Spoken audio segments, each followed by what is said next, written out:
Assalamualaikum warahmatullahi wabarakatuh. Selamat pagi anak-anak kelas 8. Semoga kalian senantiasa dalam keadaan sehat dan tetap semangat walaupun masih dalam pembelajaran secara daring.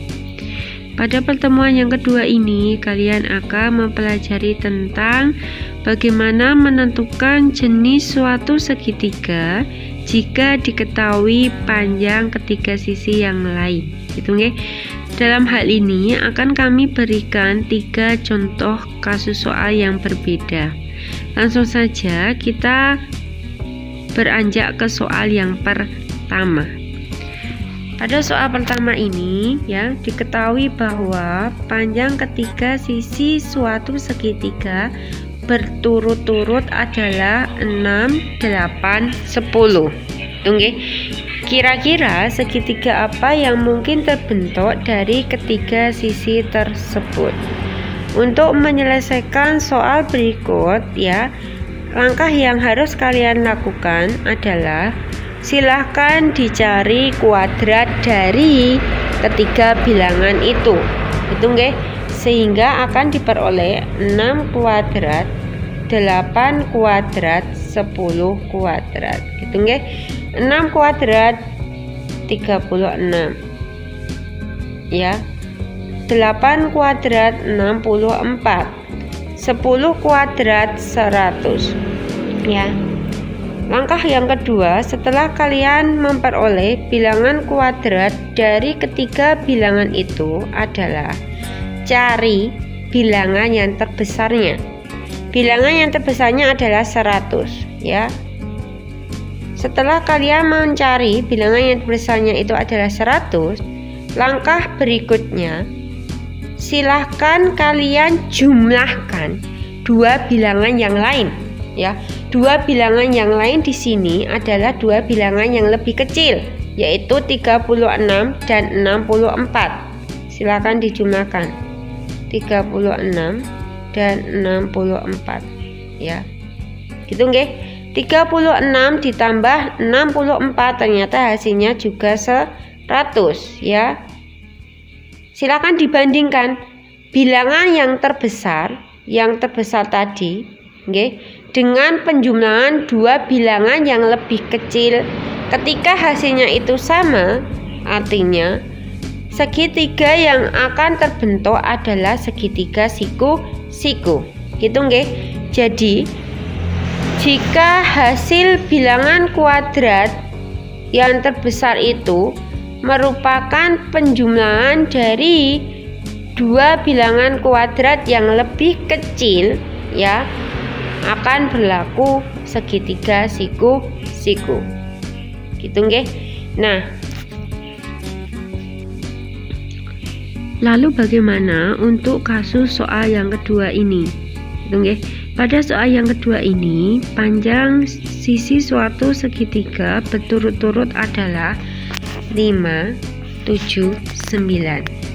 Segitiga apa yang mungkin terbentuk dari panjang ketiga sisi tersebut? Langkahnya sama, silakan dicari bilangan kuadrat dari ketiga sisi tersebut. 5 kuadrat, 7 kuadrat, 9 kuadrat. 5 kuadrat diperoleh 25, 7 kuadrat 49, 9 kuadrat 81. Setelah diperoleh kuadrat dari masing-masing ketiga sisinya, silahkan dicari bilangan yang terbesarnya. Yang terbesar adalah 81. Selanjutnya, bilangan yang terbesar tadi 81 ini silahkan dibandingkan ya, dibandingkan dengan penjumlahan dua bilangan yang lain ya, dua bilangan yang lain yang lebih kecil. Dalam hal ini adalah 25 dan 49. Silahkan dijumlahkan. 25 ditambah 49 diperoleh 74. Gitu nggih. Oke, selanjutnya silahkan dibandingkan. Ternyata 81 ini lebih besar dari 74. Artinya bilangan kuadrat terbesar ya lebih besar di sini ya, di sini lebih besar dari penjumlahan dua bilangan kuadrat yang lain. Gitu nggih. Sehingga akan berlaku atau akan terbentuk segitiga tumpul. Selanjutnya untuk soal yang ketiga, jika panjang ketiga sisi suatu segitiga berturut-turut adalah 13, 12, dan 8. Itu nggih. Kita akan mencari segitiga yang mungkin terbentuk dari soal nomor 3 ini. Langkahnya sama, dicari bilangan kuadrat dari ketiga sisinya terlebih dahulu. 13 kuadrat, 12 kuadrat, 8 kuadrat. 13 kuadrat diperoleh 169. 12 kuadrat 144. 8 kuadrat 64. 64 ya. Oke. Setelah diperoleh kuadrat dari ketiga sisi-sisinya, silakan dicari bilangan yang terbesarnya dulu. Nah, bilangan kuadrat yang terbesar di sini adalah 169. Gitu nggih. Kemudian untuk dua bilangan yang lain yang lebih kecil silakan dijumlahkan. 144 ditambah 64 ya. 144 ditambah 64 diperoleh 208. Itu nggih. Ternyata ya 169 ini lebih kecil dari 208 ya. Bilangan kuadrat yang besar tadi itu lebih kecil dari hasil penjumlahan dua bilangan yang lain ya. Karena lebih kecil, maka segitiga yang terbentuk adalah segitiga lancip. Itu nggih.